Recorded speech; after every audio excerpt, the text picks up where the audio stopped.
A goddess greets the chosen heroes and welcomes them to this fantasy world. The students look at the goddess. Impressed, screaming, they ask if this is a prank or a dream. They realize that their cell phones are not working. Running around, they notice they are walking on clouds. God opens his angelic wings and tells them not to be afraid. But the demon king was resurrected, bringing fantasy, cause she needed to summon them so they can save the world from fantasy. While everyone is in panic, one of them is left without the goddess then says that they will be summoned in a while there. The saint will receive them by order of the goddess, then says that the saint will be responsible for supporting and helping them at the beginning so that they can adapt to the costume. One of the boys raises his hand wanting to ask a question. He asks if the status and mission level system exists in that world.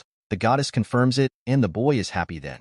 Another girl also wants to ask a question. Mayan asks if that world has a medieval aesthetic with knights and princes. She also confirms. The girl seems strangely interested, but another student raises his hand. The goddess allows him to ask his question. Shui Kongmin asks her if anyone from that group will be stronger than the others and will become a hero, but God denies her, and he asks if everyone there will be heroes, but she says not everyone will receive the same power. She informs that everyone will receive blessing if they are recognized by the gods and will become true heroes. Shui Kongmin thanks him for the answer. The goddess says she will keep an eye on him because he seems to be a hero. Very confident, others are uncomfortable and think that the goddess has already treated him differently. A girl reaches the Shui's side with a question, and Boar thanks the goddess for giving him some of her precious time and says she is the room representative. Smiling, the goddess asks what her question would be. She says that she understands God needs her help, but asks if the goddess could send a message to her parents to inform them. The goddess Fika silent for a moment and says that it would be difficult even for her, and everyone gets scared, asking when they will return to divinity. Smile a little more, saying that the gods who bless them will give them a wish.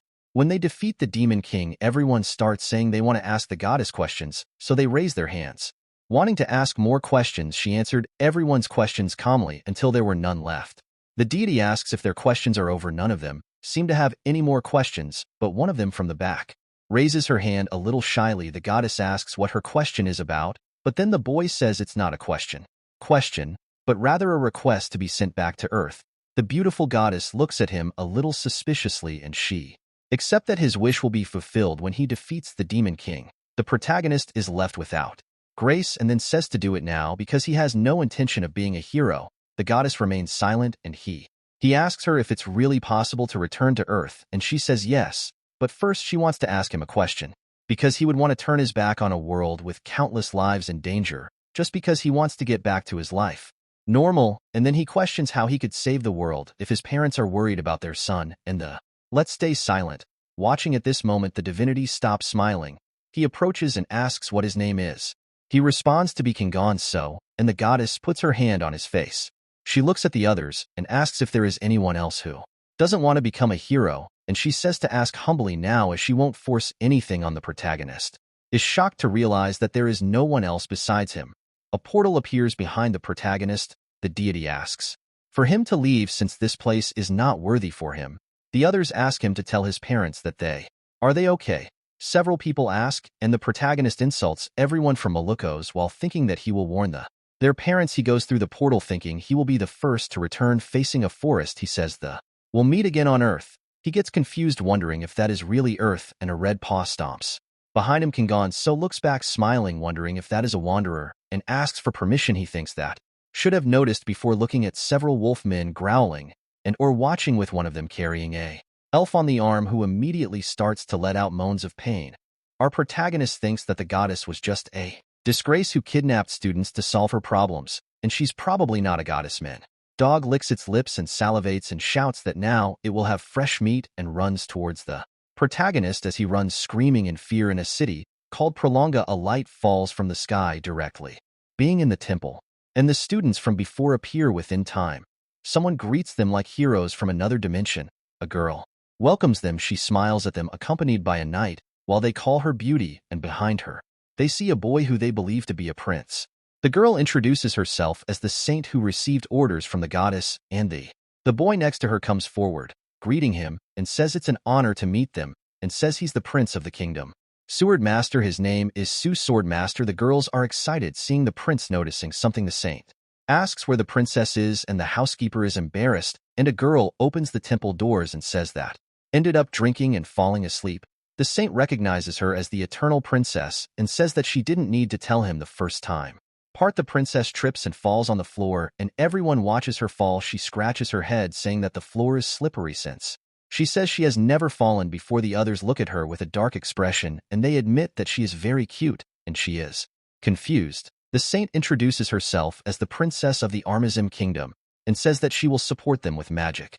Together with the prince, one of the boys smiles, opening a status window, and I smile, saying that they look like children, and says they will be able to see their levels and status. He sees the curse part, blessing and profits. He understands the which is blessing, but he asks what everything else is. The boy says he will first see the hero's blessing. The blessing allows him translate any language, and your experience gain will be increased. OANV thinks if there is no limit, that is very stolen, and thinks that many other competitors will win the same blessing. Shui Kongmin asks Santa how he could receive blessings from other gods. The saint then says that to do so, they must attract the attention of the gods.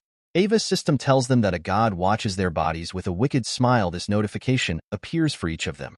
Observing the messages, they wonder if they are really gods. The saint explains that the ideals of the gods are different, but they all seek to defeat the Demon King, and says that should be enough to answer the others' question. Shui Kongmin smiles and says it's really enough. After this, she says the gods watch them and wants everyone to get their blessings. One of them asks what happens if they don't get any blessings, and the saint says she doesn't need to worry about rubbish. The boy is completely embarrassed and remains silent now. For these boys, the adventure in the fantasy world has just begun, and in the forest, King Gonzo runs as fast as he can. And looking at the sky, he catches air as he continues running until he leans against a tree. Tiredly, he says that if he had known something like this would happen, he would have worked out. From 1 second to the next, something flies in front of him, hitting the tree. He observes that it was a spear that got stuck in the tree. Looking back, he sees the wolf men shouting that they want human flesh and tell him to stop, and watching them, he is sure that our protagonist is no longer on Earth. Thinks that that woman who calls herself a goddess never had the intention of sending him back to Earth. Catching some air, he tries think of some solution, and then sweating, he seems to have thought of something. Kong runs back as fast as he can. Think that in this fantasy world, maybe the miracle will happen. Your status window shows your hero blessing and your hero's curse plus a dividend of 2.56. The protagonist observes this and then wonders why it says hero and curse, then sees that his curse causes languages of hostile races to be translated, and his experience is greatly diminished. He thinks this is intentional on the part of the goddess to kill him, since he cannot gain experience in a world that looks like a game. While running, he understands what they say and asks himself if you can talk to them, and turn around a little, asking if they can't talk a little. The wolfmen will. They look confused, and he thinks that maybe at work they call him talking lunch, and our protagonist realizes that those guys aren't intelligent at all.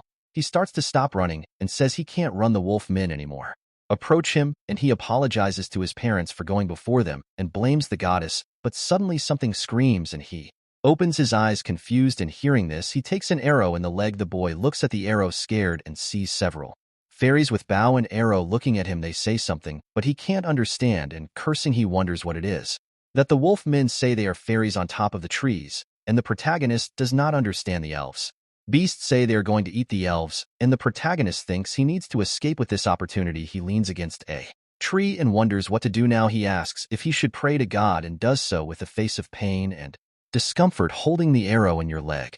He says he would rather die than pray to a god. While someone he watches, he thinks that the only choice now is to die there, like that. This someone remains silent while he watches.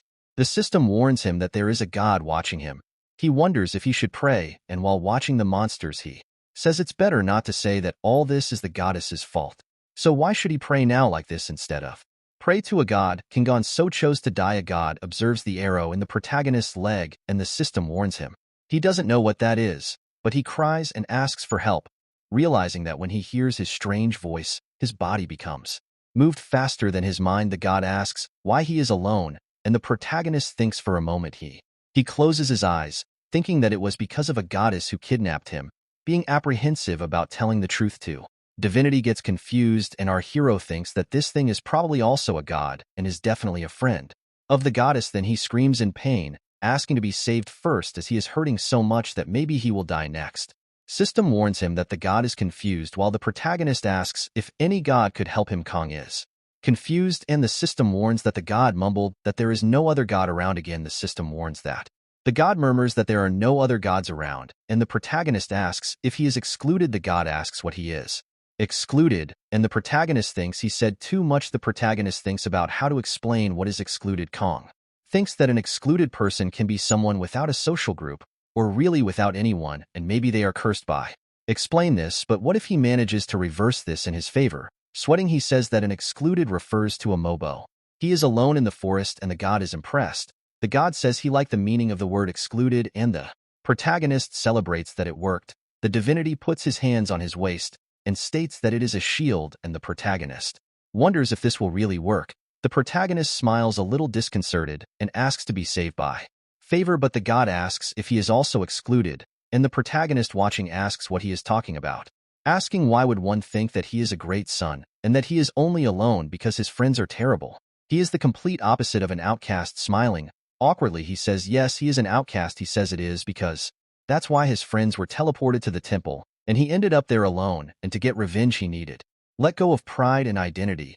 The god decides that he will help the poor soul, and while the monsters scream, the god is conflicted with his past. Our protagonist says that he may think that because he is a god he cannot help a excluded human. He assumes that he only says that because he is in a complicated situation, but it really can be shield. Having friends to give, the divinity says that all the excluded are on the same level, so he raises the hand generating green energy. The god decided to help the poor shield. The green energy covers the arrow, giving off a glow radiant, which scares the protagonist. As soon as the arrow disintegrates, Kangi is amazed that the pain simply went away and says that he really is a god. The protagonist thanks him, saying that his body is lighter, and the other says he is proud. What he's doing, his system window appears, and he wonders why being deleted is a blessing. The blessing of deleted causes all of his conditions to be reset except dying, and something scary will happen if the wolf leaves the forest. Kong thinks that it seems to be very improvised and thinks mainly about which means the lone wolf hiding behind a tree. He asks if he becomes popular, will he be punished? And the god says he only helps the excluded. Kong sneaks away discreetly while the wolves attack the fairies and says he won't go complain about anything. After all, he wouldn't be able to talk to the monsters, no matter how clearly he hears them. He thinks he was forced to be excluded and ends up stepping on a stick. The monsters hear it and turn around, saying that their food is running away, and the protagonist gets out of there. They tell the human flesh to stop and talk, but he continues running. One of them approaches, trying to catch him, and the protagonist thinks about his blessing. He remembers now that all his conditions will be reset except death. Now not only have his injuries healed, but he also doesn't get tired, even running at full speed. Boy, he must be a monster in bed, right? He realizes that the monsters are getting tired, so they won't be able to chase him anymore. One of the monsters throws a stone, hits him right in the head, and he staggers a little. The god watching him becomes more anxious, falling.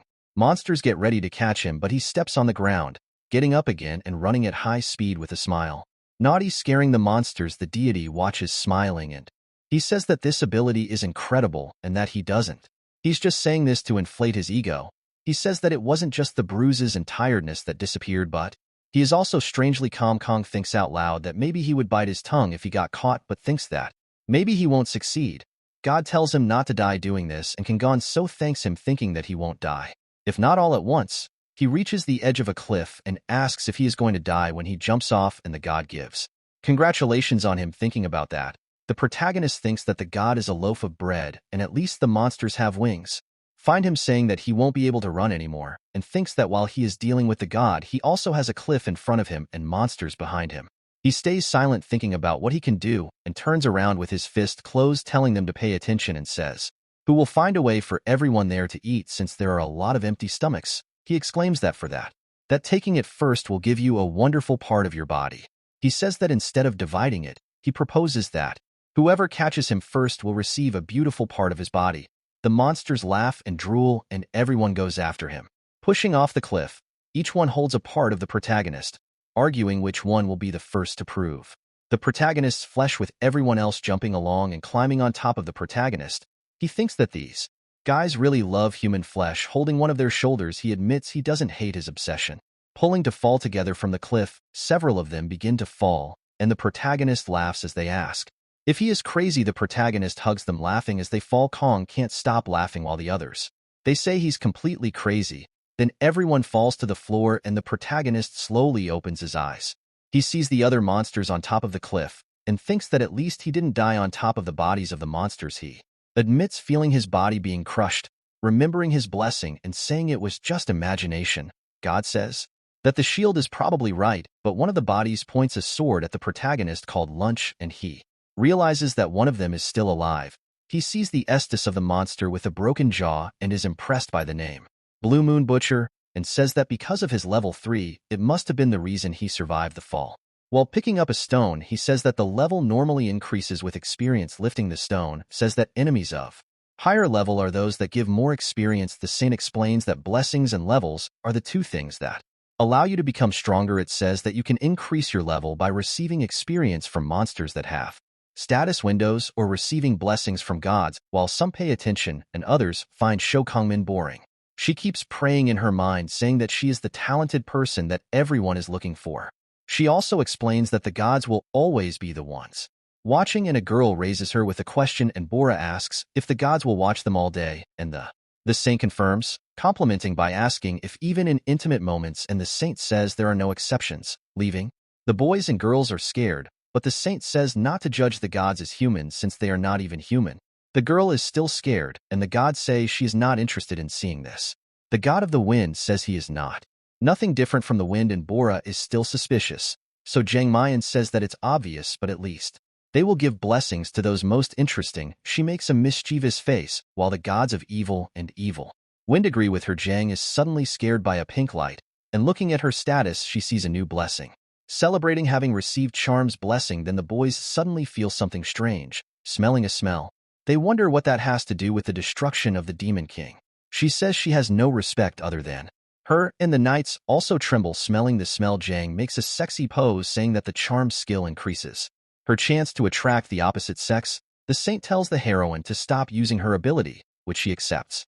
Smiling mischievously, she asks if she does that, and suddenly an innocent goddess disapproves of this behavior, and the saint says it's too late. Jan asks if it's because men have already fallen in love with her, but the saint tells her to look at her status window when she realizes a curse has been imposed on her. They ask why a punishment curse, because they are heroes. After all, the saint says that the gods can also give curses. For those who don't like, the saint says this as she walks towards her, as she was about to explain that a purple palm appears on Jiang's back, and she begins to feel an unbearable pain, saying that the kilo hurts. The punishment greatly increases the damage received and will be received every time you commit an impure act. So Jan screams that she is wrong and apologizes. The gods continue to watch while others remain embarrassed, and the saint tells them to remember that blessings do not disappear until death, and their effects will increase along with the levels that will never descend. Jiang cries, saying that her curse hurts so much even though she's an F rank, but the princess tells her not to give up. She explains to Jan that curses can be overcome by levels, and that the pain will also be less over time, and she asks if it's serious. The princess smiles excitedly, saying that it's clear, and asks her not to give up so easily. Our protagonist, with the bloody stone in his hands, says that that is strange. Wiping the blood from his face, he asks why his level didn't change. He ended up with tons of those monsters that were above his level, and asks if it's because of his curse calling on the god of lone wolves, but the god just says he can, calling him an outcast, then calling him god of the outcasts. He asks if there is any really useful information, but the god says he can't answer, and Kong just agrees. He says that that god is really useless, but he will hold because of the blessing. So the god responds that running around is boring, and the protagonist agrees, thinking about how he didn't feel thirsty or hungry even though he ran for hours. Then God proposes that he has to do something else, and the protagonist suggests finding someone else. He hides behind a tree where some monsters smell him. The god twists so that the excluded person dies in peace, and the protagonist says that he would hit his mouth if he could, then prepare his daga. Monsters smell your scent. They smile and salivate, smelling blood, and our protagonist wipes his mouth while smiles, hearing the monsters say that this smell is delicious. The monsters turn around, saying they smell meat. They start sniffing the ground, saying they don't know where it comes from. Kingan so thinks he wants to find a village human, but even with many monsters, he still wouldn't know the way. The protagonist says that in addition to all these problems, the forest is also infested by these monsters. He is also a little stronger and holds a daga that one of the butchers used. The god prays for the protagonist's soul, while he looks up, saying that he doesn't. He's going to die, and he knows that, so he cuts a vine, and he says he doesn't need to follow the rules of the world of fantasy and begins to prepare a trap while God watches with tired eyes. Then he makes a support to his daga and holding the dust with a stone, he asks the god if he knows what centrifugal force is a sound. Then it happens and one of the monsters turns around, turning the stone. He will show these monsters a little bit of science. He became dear stony now. He turns a little destabilized. Kong holds the vine tightly, seeing that it is more difficult than what he thought. His body trembles, and he thinks that with his current vitality he might be dragged away by force if he runs out, swinging too much, but remembers his blessing from the excluded. He prepares himself and spreads his legs and breathing and says that when his blessing is activated his legs stop shaking and he can breathe naturally. Kong thinks he is learning to use the skill of the excluded and says he no longer needs tiredness or cuts. Getting the right stone in the monster's face, ends up exclaiming that he will not die unless he is killed in a beating. Only the monsters.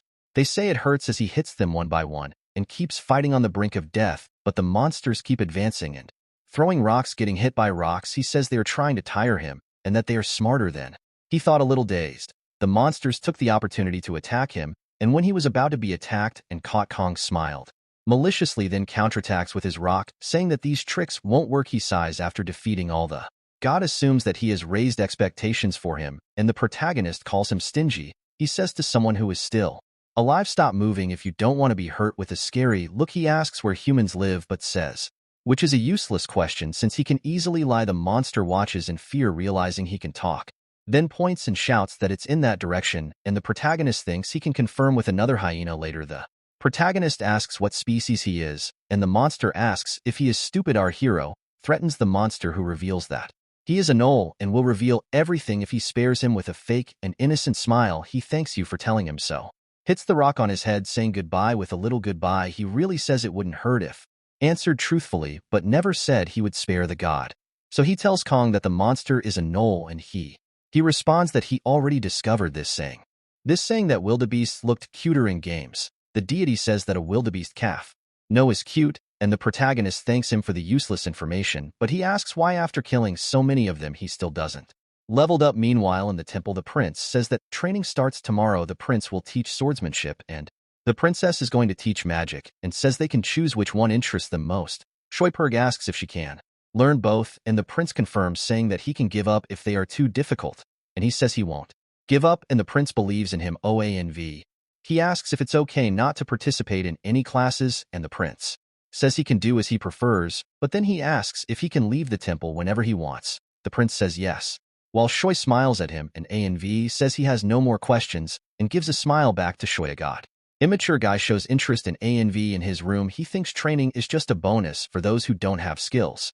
Incredible, and says that the protagonist has his own path. The protagonist killing himself in the forest, and the other finding himself special. So he says that as the protagonist he will go out and explore ruins with his cute and kind friends, and gives a wicked smile. The next morning the prince raises his arm and says that anyone who wants to be a knight, just follow him. One of the students asks where the princess is, and the prince says she drank too much last night, saying that she is very hardworking and should arrive soon, and says that anyone who wants to learn magic should wait right there. While they talk about last night, I look at your system and notice something, a blessing called special, that says, being the main character of this world, smiling. He says that his answer is there and comments that Shoi Kmin thinks he thinks very special and wishes him good luck, and leaves the temple stairs and says that if he tries hard, maybe he will deserve the position of his rival. ANV arrives at the city square of Prolonga, smiling, says he is in the right place, opening the gate.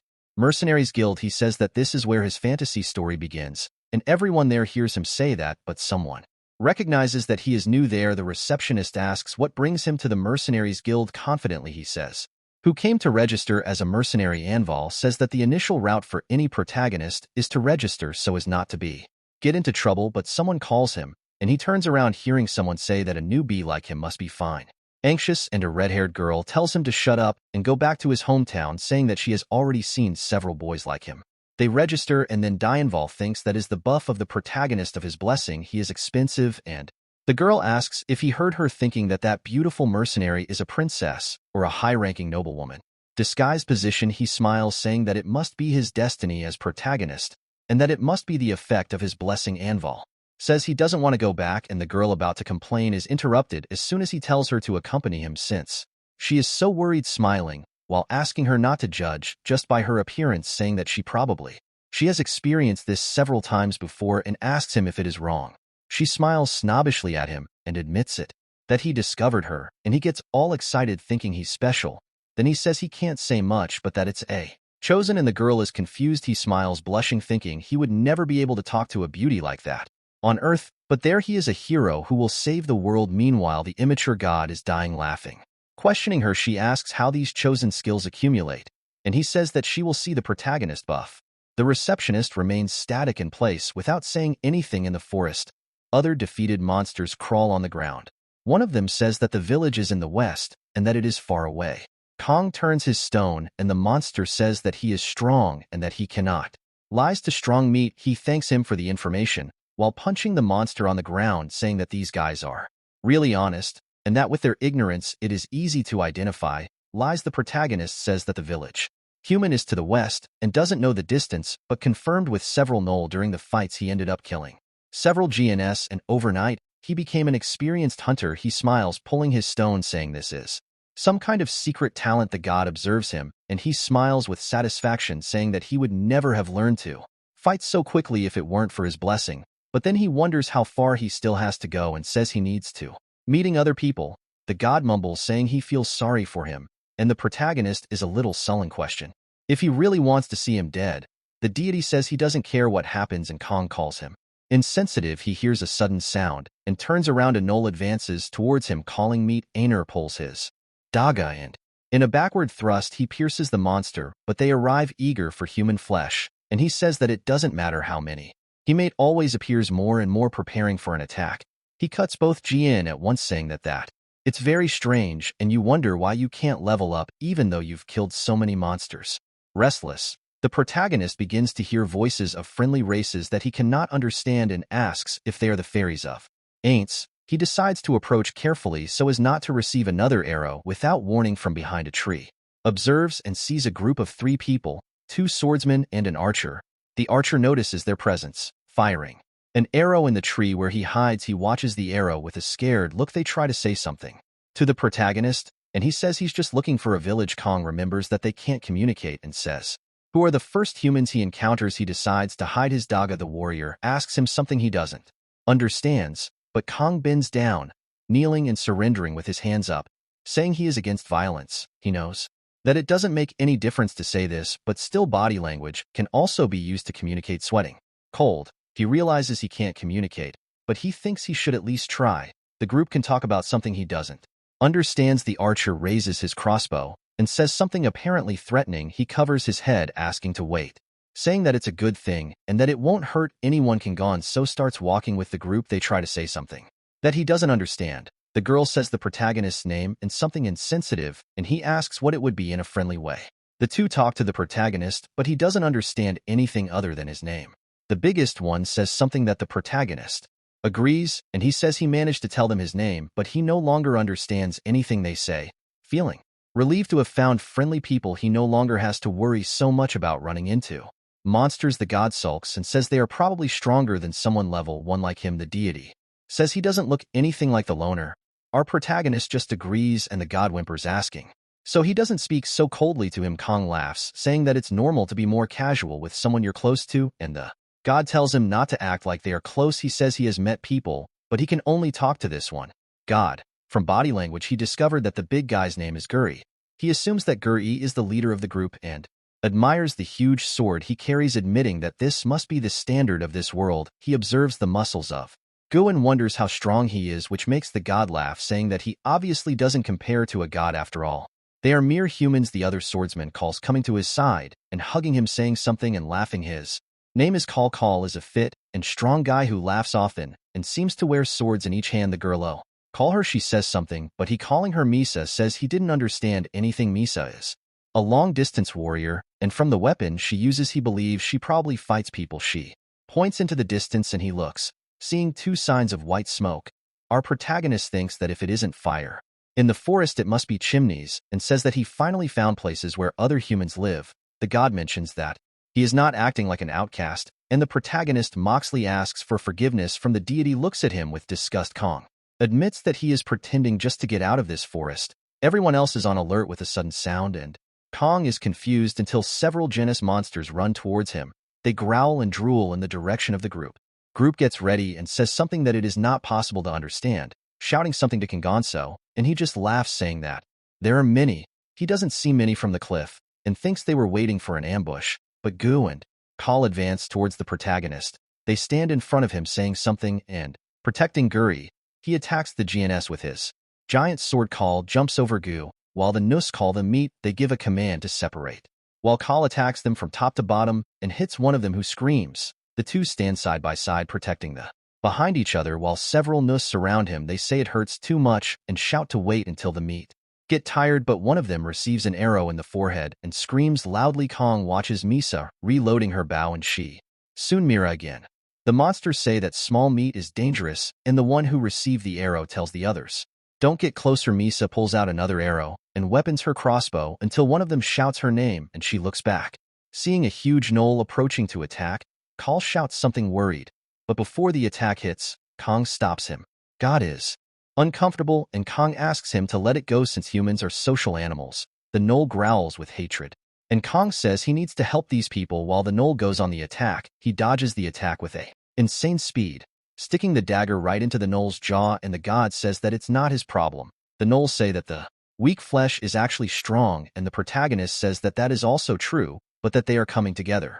With level 1 after the battle, Gur and Call observe the bodies of the monsters on the ground. The protagonist says that apparently everyone is safe. Guri and Ols turn to him and Kong says that if it weren't for them he would be in problems. He gets confused when he sees them aiming at him. The protagonist looks at Misa and says she must be joking since they worked so hard against the gnoll, but she says one last sentence, firing an arrow in the direction, hitting Kong in the heart. He falls back and the group talks about something. Kong admits that that world of fantasy is shit. The wind shakes the trees. The group observes Kang's body lying on the ground. Call says that the first plan went wrong because of the monsters, and Misa, smiling, says that that was good after all. With the monsters they found out how dangerous he was. She says she thought he was weak at first sight, but even though she didn't understand his language, she realized that he was better than expected. Guri states that it would be more dangerous if they followed the original plan, and Call, smiling, says that it's a pity, but they couldn't do anything. After all, he would probably resist being sold as a slave. Guri says too. They take the dagger, but Kolai says it's probably rubbish. The big guy says that since they didn't sell him into slavery, they can at least take your belongings. Besides, it could be a valuable item, he deduces. Call and Misa give a weak smile, and Gu asks them to trust him because that daga had adornments of the royalty of the fairies. The double swordsman approaches, asking if it's serious, and the other says that even if it's fake, they'll probably go make good money, and tells him to go quickly. He agrees but smiles, realizing something. He says that even in death he left the gun, and Misa tell him to be careful. After all, the shot wasn't in the heart. She screams that he might still be alive. But Kolai raises his sword to Kang's body and thrusts the sword in, saying that this should suddenly solve the window. Kang's status window opens before Kolai. Kong explains to us that, or you have an ability to see the status window from someone else, or you let the other person see your status window. The blonde is surprised for a moment, and our protagonist tightens the handle of his sword, saying that he has one condition to see the window. He attacks Cole by sticking his dabia on his neck and reveals that he needs to be alive for his status window to be shown. Guri and Misa are scared of our protagonist pulls the dagger from Call's neck. As he falls, the other two scream for their fallen partner. They then fall. Armam, asking if Kangi is a demon. Guri shakes his hand, saying he is tired from the last battle, and Misa shouts at him, "Pay attention to the front." When Guri look, our protagonist is already within his reach, smiling in an evil way while attacking Guri's neck. But when he stands up, he receives another arrow in the right chest. He smiles in a psychotic, pulling the arrow out of his chest, saying Misa's name, but she doesn't understand what he's saying and starts to shake. Out of fear, she walks back, saying she made a mistake, but our hero keeps asking questions that she doesn't understand.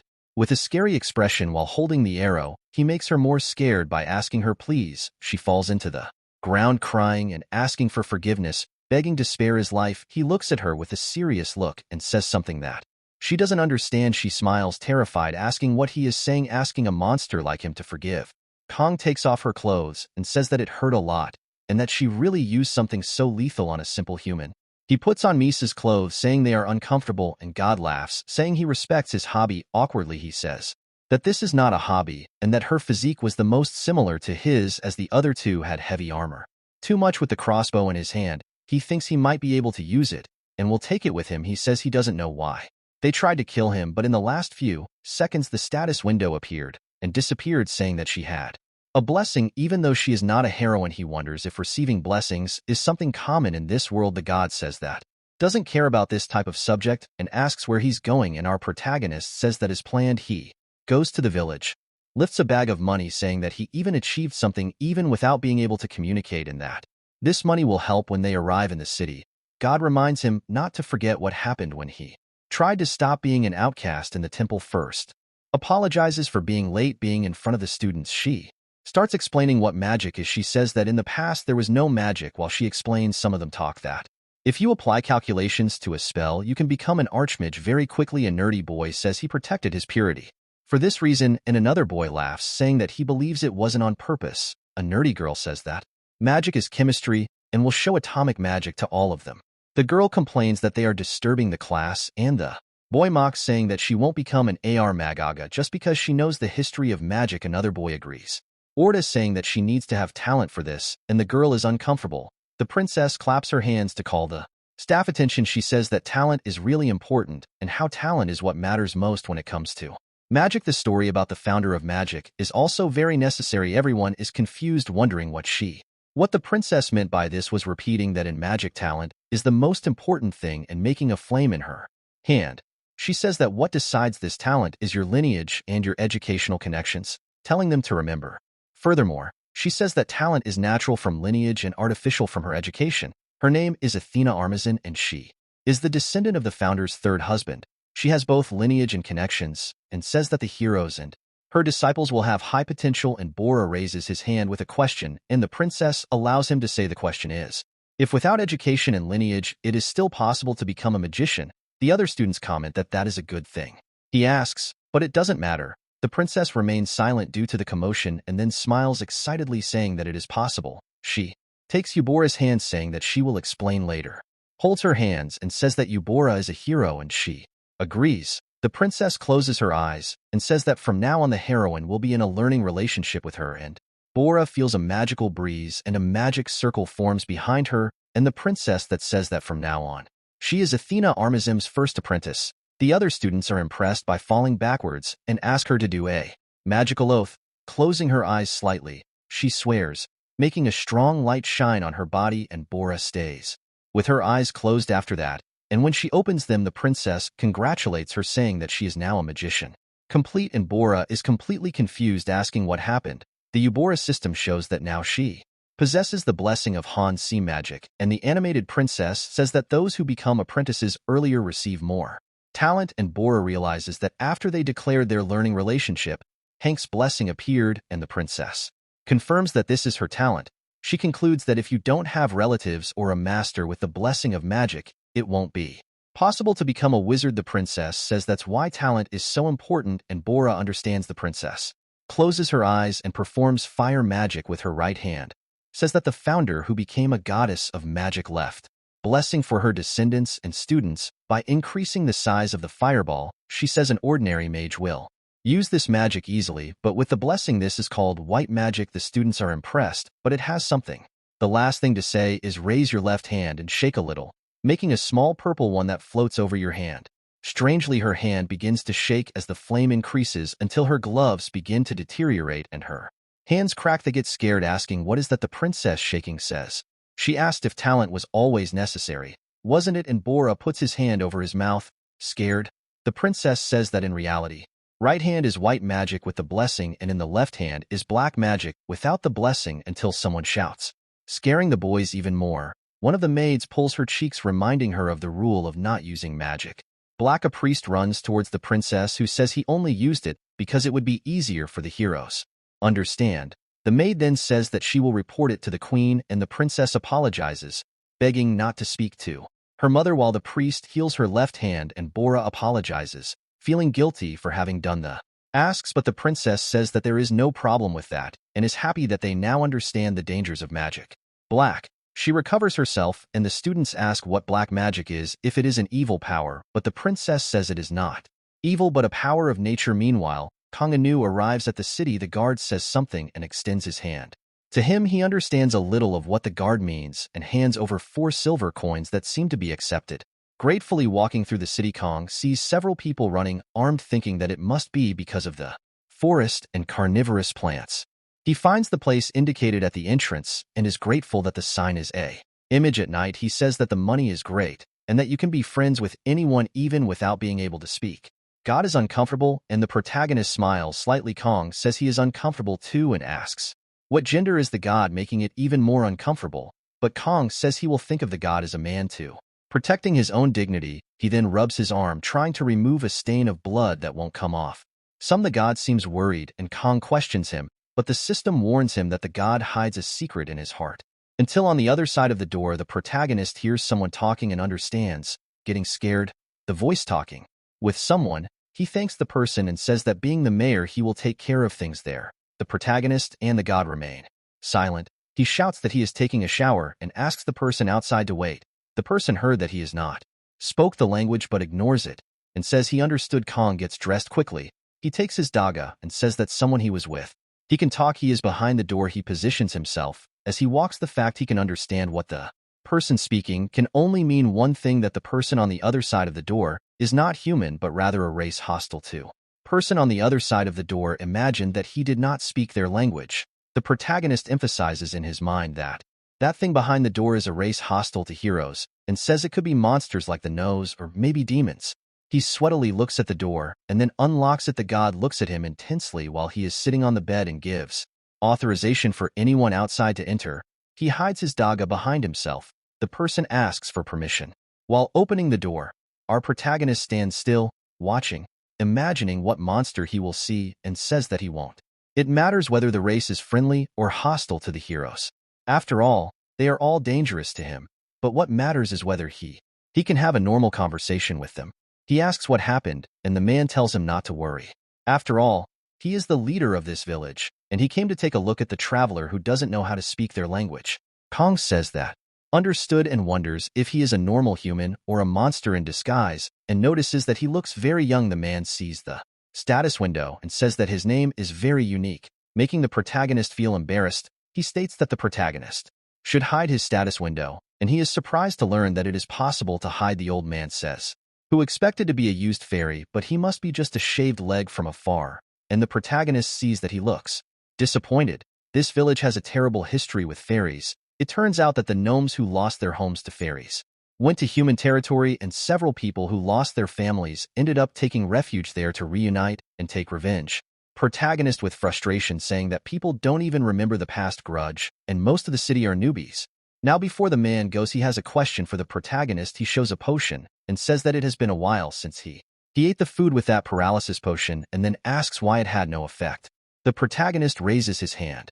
Daga quickly goes after the man, who smiles slightly when he sees the blade stopping close to his neck, saying, "That was impressive." Kong is confused looking at his shaking arm. He says that fairies are high resistance to potions, and that this is a magic that he developed so he can give up. After all, that is not something that can be overcome by resistance to potions. He pulls the protagonist's dagger, who asks how the man says he isn't his fault, but he was very unlucky. The god says he tried to warn, and the protagonist remains silent elsewhere. The man says that people are angry at the Nus for killing their families and robbing their homes. Explains that in fact the Nus are victims like humans. The tied-up protagonist stares at him while he says that the culprits are those who dominated the gnomes' territory. He observes 2 people tied up and says that the fairies are the real enemies. The man tells Kong to look at his status window, seeing the name Kinson level 16 and a lunatic's blessing and a fairy's curse. He wonders what that curse is and sees that it is one of those who are enemies of the fairies and receive more damage and resentment from them. Our protagonist asks if a god did that, but the man says that it is the grudge of the fairies he murdered. Kong smiles, forcefully saying that he is not a fairy. While he thinks that every curse has a meaning, he says he shouldn't say ISO to a random stranger, but the man puts the dagger right in front of the boy's face. The man says he doesn't intend to say much to him, but changed his mind when he saw the dagger and asked the protagonist where he got it. Looks to the side thinking he got it a knoll called Blue Moon Butcher, but seeing the people trapped, he thinks he's not stupid enough to say something like that. He looks at the dagger thinking that survival is the main thing now. With the dagger around his neck, he says he got it after killing a fairy who shot him, and says they are comrades with a common enemy. The old man says he is impressed that he killed a real fairy with his skills, and the protagonist asks if the fairy was from royalty. The man laughs, asking if he really didn't know that. He assumes that the more he hears the protagonist, the less he wants to kill him, and the boy asks him to spare him. But the man says it's a shame he saw his window status and that he is a mage without a blessing. The protagonist doesn't understand, and the man says that he really doesn't know nothing, and the boy explains that it's because he's an outcast and thinks there aren't enough cool people or gods to teach him about this world. But the old man asks what that is, and the boy explains that he is a lone wolf running through the vast forest. The old man laughs, saying it's a nice word, even if he can never run through the forest again, and the protagonist is confused. The deity prays for the protagonist to have luck in the next life, and he asks what's wrong with the people in this place. The old man waves his hand, lighting several candles with a flame green. One of the chains comes loose and a woman falls to the ground. Suddenly, the old man steps on top of her, and with one of the candles, green flame in his hand, he says he is a black magician and that he needs to sacrifice him to prolong his life. Smiling from a diabolical way, he says that the curse is consuming him, but he manages to face it forever by doing more sacrifices. Looking at the boy, he says that because he dealt with a real fairy, he will be sacrificed without feeling pain. And the protagonist smiles, thanking the man for his kindness. The protagonist says he is very kind. That's why he smilingly says that he may have been left by a god with a strange personality, but the worst part is that he can still speak. He calls the leader. The man looks at him and asks if he wants to beg for his life, but he shouts that he obviously doesn't want that and says that it's not really that. The man turns to him intrigued and says to him, "Go ahead." Who wants to hear the last words of a man who will soon die? But he looks to the side, hearing a sound, and says that the insects are a little noisy. So with the whip in his hand, he starts to whip the fairy that is on the floor. Kong remains silent, watching the scene. After that, the old man says he is finally quiet, and looking at the protagonist asks what he wanted to say. Protagonist thinks that the old man's actions are not normal and that perhaps he wants to show who the true side of justice is. The boy then says that his journey must have been difficult, mainly because no one recognizes his effort. Smiling, the old man asks if he really understands him. He explains that it is because he is an outcast that man thinks this means a lone wolf running through the vast forest. Understanding, he deduces that he is also an outcast. The god says that it is certainly not that, and the protagonist agrees, but at least managed to make the old man have happy empathy. The old man says he really liked the protagonist, but says that as a excluded, he must remain a lone wolf, and the boy thinks that now he wants to kill him just to continue being an outcast. God are endlessly, and the boy says it's not the time for that. Excitedly, the old man says finally found someone who understands him, and says that as his partner he needs to watch this. The protagonist agrees, thinking it only made things worse. Kinson, looking around at the fairies hanging, seems to look for something and says to a man prisoner who should go with him since he has been feeling so bad lately. The blonde angrily says something incomprehensible. The old man says it won't work, and that his comrade needs to live to entertain him. With his hands covered in blood, he hold the chain, releasing the fairy right in the middle of a magic circle, touching your fingers and smiling, saying it will begin now, asking the mother of life to allow him to receive the rest of this fairy's life. The protagonist wonders about the magic circle shining in front of him. The man faces the fairy inside the magic circle and then asks her declare that she will give the rest of her life to him. The fairy looks at him scared. Kneeling down, the old man promises who will send his friend to be by his side soon, and smiling in a macabre way, grabbing his hair, says that the fairy knows what will happen if she refuses her pity. The fairy cries and seems to accept the deal. The old man says that the pact has been established. Our protagonist wonders what is happening to the leader and then asks what's going on. He wonders if he's getting younger with the life he's taken from F and raise your face, asking if failed by stepping on the fairy's body. He tells Kangon so that his magic was a success. But he looks at the old man and says he doesn't look any younger, and the man smiling says it's because he doesn't. It's human. Coming close to the protagonist, he says that not only did he extend his life, but he asks if he even knows how many lives of fairies and travelers he took to this village, saying that it was to the point that his curse became deplorable. The protagonist recognizes him as someone who doesn't give up, but he doesn't agree with these methods at all. The old man explains that when he received the curse, he ended up becoming sick and old in an instant, but a traveling magician suggested a experiment. The old man opens his shirt, and the protagonist observes, asking what he is doing, and realizes that what he is doing is not.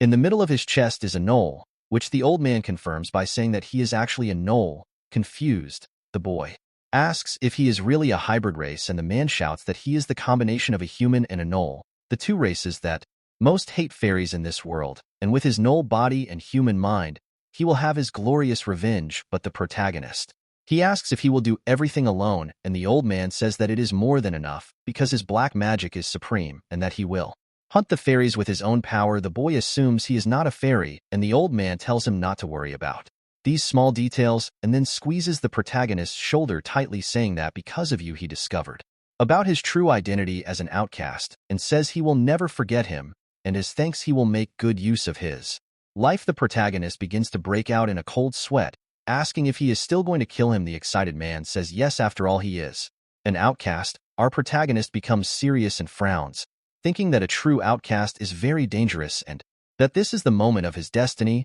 Princess Eaton Armin is a genius in the magical kingdom and is greatly admired by the workers. They don't reveal this part, it seems to be a secret, but she hardly has any free time because she is a princess, and because of her talent, she didn't even have to make an effort to get what she wanted. But what would it be? And Bora says that magic is created by the imagination, as she explained, but asks if there aren't more ways to increase her efficiency. And Bora is trying hard to win over the princess. That's why she chose her as her first apprentice. The princess is happy and says that the question is great, but replies that she just needs to follow the tips of her teacher or her parents. She makes a white light in her hand, and the students are impressed by the magic, wondering if that is a new magic. The princess so makes an ice rabbit in her hand, and Bora is impressed by the ice magic.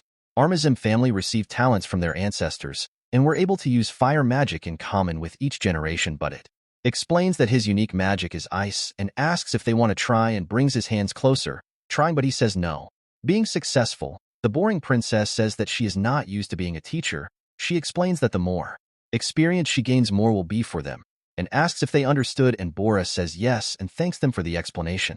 But the princess says it was nothing. Someone calls the princess, attracting the attention of the two. Jiang Mayan asks if someone does not receive any blessing, what needs to be done. Everyone says they are in this situation and ask for blessings, saying that they want to be treated equally. The princess smiles, holding her ice rabbit, and then takes it to her mouth, leaving the scared students chewing. She asks who will be her second apprentice, and one of the students says it will be him, until everyone starts shouting, saying to be chosen as their second apprentice. All the heroes shouted at once, crying out to Princess Athena, but with one word she stopped the shouting and made them fight between themselves and her.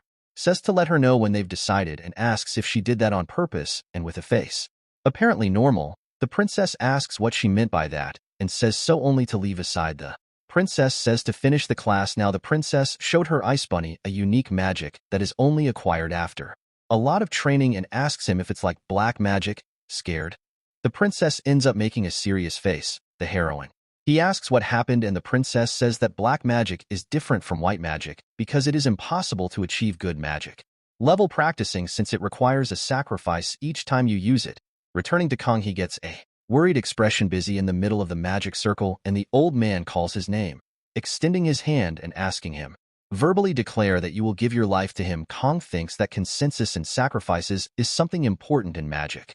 Black woman, the man says that he does not physically own his life since he does not own it, and says that their conversation ends there, and now exclaiming for him to declare. Our protagonist thinks he will die if he stands there, and that he needs prevent. Confidently, he tells the man to wait, and says he has one last request to make. The old man gets confused and asks what is. Kong says that before he dies, he wants to see Misa one last time. The old man remembers her as an adventurer from Giant Beast and says it's an interesting request, and asks why he wants it. Nervously, Kong says it's her boyfriend. The surprised old man asks if he's really her boyfriend, but laughs softly, taking the protagonist by the collar of his shirt. He says he knows everything that happens in that village since he is the leader, and says he knows what Call is her boyfriend, and asks Kong not to abuse his goodwill with this dirty little lie.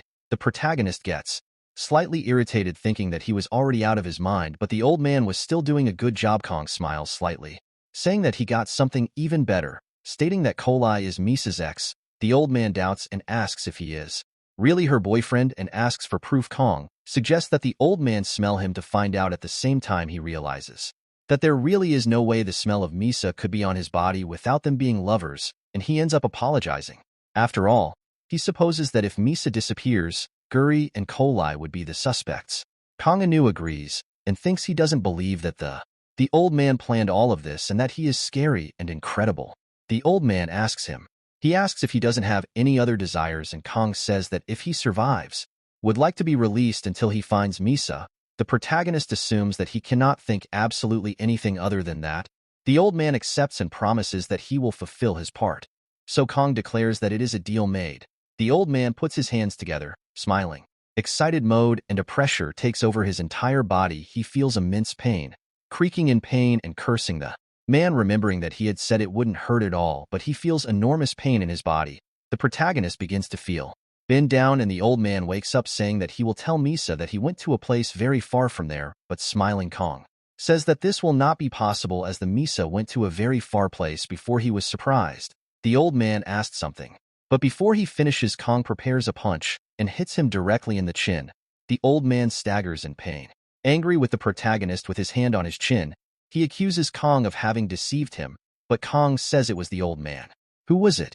Deceived first, he thinks he almost went crazy because of that pain he felt, saying that that kind of pain would easily turn a friend into an enemy. Surprised, the old man asks how he survived that, and the protagonist, getting ready, says that in hell, he will know, thinking that his magical restriction is gone. The blessing of the excluded restarts until even the life expectancy that was reduced with his hand on the wall. The man says he is just a mere beginner who survived by a thread. Kong points to the old man and says he has a promise to let him walk free if survived, and taking his daga says it's time to fulfill his part of the promise. He puts his hand on his chin, thinking, and looks to one of the fairies, saying that she is the winner. He raises his dagger towards her and strikes, cutting the chains that were on her wrists. She wonders something. Kong takes her by the arm and says she finally has a witness. He realizes that she is too weak to walk, so he puts her on his shoulders, and she screams something, but the protagonist ignores her. Running towards the exit door, the old man turns to him, asking where he thinks he is going, shouting that he can't do that. The protagonist tells the old man to keep his promise and thinks he is safe until he finds Misa.